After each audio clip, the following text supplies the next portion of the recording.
अब इसमें हम देखते हैं इस वॉइस में, तो यहाँ पर टू वाला देखते हैं, जो कि अक्सर हम जो है वॉइस में टू का प्रयोग नहीं देखते। पर यहाँ आप देखेंगे कि यहाँ टू का भी प्रयोग हम जो अगर टू आ गया किसी सेंटेंस में और हमें अगर वॉइस बनाना है, active voice space passive voice बनाना है, तो क्या करें? ध्यान देना यहाँ पर, अगर टू आ गया तो ध्यान देना, अगर किसी सेंटेंस में टू दिया है तो याद रखना, तो टू के बाद क्या करना? टू के बाद बी करना, टू के बाद क्या करना? बी करना, और बी के बाद क्या हो जाएगा? वर्ब का थर्ड फॉर्म हो जाएगा। क्या हो जाएगा? टू बी वर्ब का थर्ड फॉर्म। अब बनाते हैं कुछ वर्ड ऐसे, देखते हैं फिर। पहले ये क्या है? ऑब्जेक्ट को पहले बदलते हैं इसमें, है ना? जैसे बदलेंगे, कैसे बदलेंगे? आई का मी, वी का अस, यू का यू, ही का हिम, सी का हर, ईट का ईट, नेम का नेम, अर्थात नेम का नेम ही रहता है। तो यहाँ पर देखेंगे ऑब्जेक्ट कौन है, पहले देखेंगे, ये चिन्ह पालो, तो ये है, तो ये इधर आएगा भाई, है ना? तो यहाँ पर क्या आ जाएगा? हिम इधर आएगा तो क्या हो जाएगा? हिम इधर आएगा तो क्या हो जाएगा आपका? ही हो जाएगा, ही आ गया। तो ही के साथ क्या लगता है? इजे मार, इसके अनुसार लगेगा भाई इजे मार। तो ही इज, अब क्या है? टू है, हाँ, तो पहले बोला हूं मैं, क्या आएगा? टू बी कर देना, क्या आ जाएगा? Two b. अब क्या बोला है? वर्ब का थर्ड फॉर्म, अब हेल्प है तो हेल्पड हो जाएगा। अब क्या होगा? हेल्पड बाई, है ना? हेल्पड बाई, आई का क्या हो जाएगा? मी हो जाएगा, अर्थात he is to be helped by me. क्या हो जाएगा? He is to be helped by me.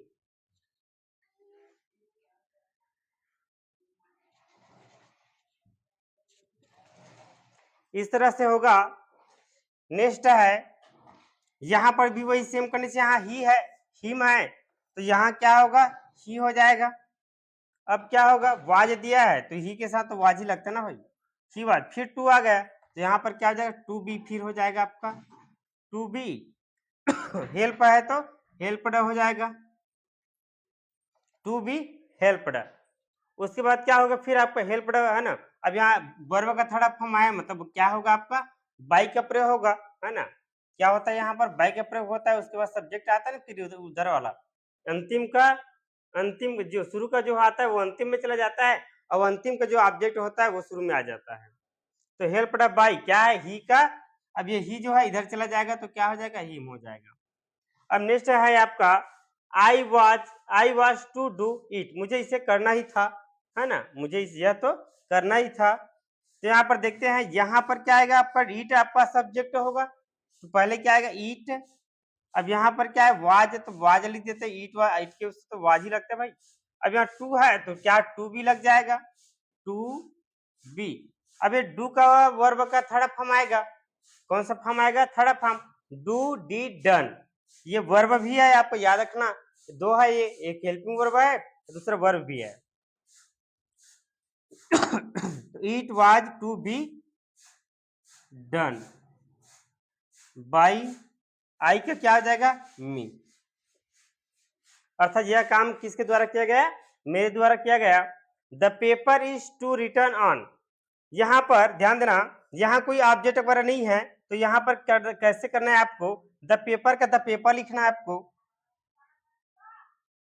The paper का पेपर। अब यहाँ इज का ये लिखोगे, क्योंकि इसमें ऑब्जेक्ट वाला बदलने वाला कोई है ही नहीं ना भाई। तो द पेपर इज टू, अब टू के बाद क्या हो जाएगा? सीधा, है ना? इज, हाँ, टू।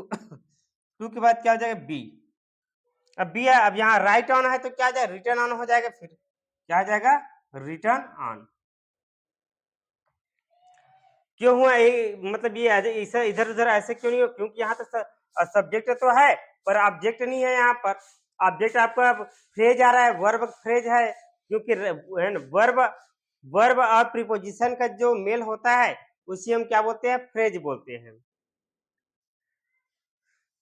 क्योंकि ये आपका क्या है? आपका वर्ब है, ये आपका क्या है? आपका प्रीपोजिशन है, और दोनों को मिलने से क्या होता है? आपका फ्रेज होता है। तो यहाँ पर देखते हैं, नेक्स्ट है, तो there is no time to loose.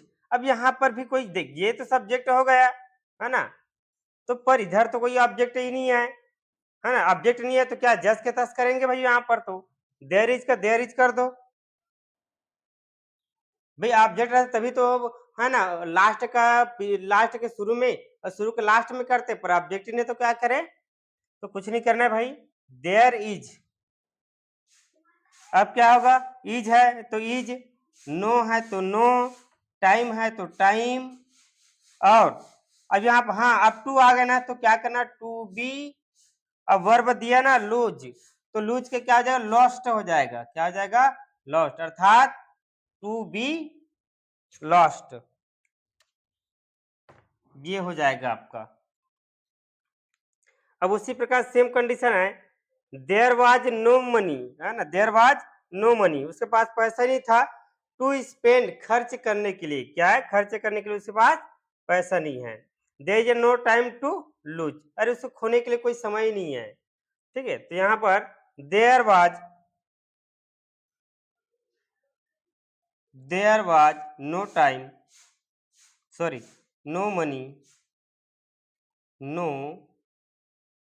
इस टाइप के सवाल में अब क्या करना, there was no money, subject का भाव है, ऑब्जेक्ट का भाव है, तो क्या करोगे, टू दिया है तो टू बी, अब फिर वर्ब का थर्ड फॉर्म कर देना, हाँ तो क्या हो जाएगा, मनी टू बी, अब स्पेंड है, एंड आया है, हाँ तो डी को काट कर क्या लिखोगे, ट लिखोगे, क्या लिखोगे भाई, ट, तो क्या हो जाएगा, स्पेंट हो जाएगा,